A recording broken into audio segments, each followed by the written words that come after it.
Conseil des ministres s'est réuni ce mardi 5 septembre 2017 au palais de la présidence de la République sous la présidence du président de la République, son Excellence, M. Faure Issoussina Gnassingbé. Le Conseil a délibéré et adopté 3 avant-projets de loi, un projet de décret suivi de divers et procédé à une nomination. Au titre des avant-projets de loi, le premier avant-projet de loi adopté par le Conseil porte modification des articles 52, 59 et 60 de la Constitution du 14 octobre 1992. En prélude aux discussions sur le projet de révision constitutionnelle, le président de la République a déploré les incidents graves survenus à Sokodé et à Lomé lors des manifestations du 19 août dernier et a appelé la population au calme, à la sérénité et à la modération. 59 et 60. Ce projet de modification constitutionnelle concerne en particulier la limitation des mandats et le mode de scrutin à 2 tours. Cette initiative est de nature à favoriser la préservation d'un climat de paix et de sérénité indispensable pour permettre à notre pays d'intensifier les efforts visant à répondre aux préoccupations essentielles des populations en matière d'amélioration de leurs conditions de vie.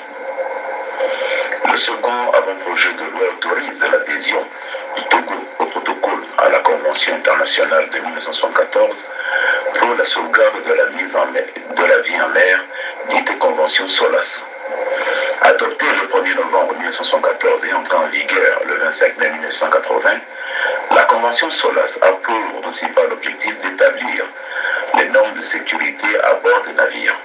Il s'agit le gouvernement exhorte les acteurs politiques à agir dans un esprit de responsabilité et à respecter les dispositions de la loi numéro 2011-010 du 16 mai 2011 définissant les conditions d'exercice de la liberté de réunion et de manifestation pacifique publique. Le chef de l'État a mis l'accent sur la nécessité de préserver le climat de paix et de sécurité dont notre pays jouit et a demandé au gouvernement de redoubler d'engagement et d'efforts pour répondre aux préoccupations socio-économiques de nos concitoyens. Revenant sur la réforme constitutionnelle et institutionnelle, le président de la République a réaffirmé sa volonté d'ouverture et a invité les acteurs politiques au sens du dépassement pour faire aboutir le projet de révision constitutionnelle. Le gouvernement a fortement salué l'initiative prise par le chef de l'État de consolider la dynamique des réformes à travers le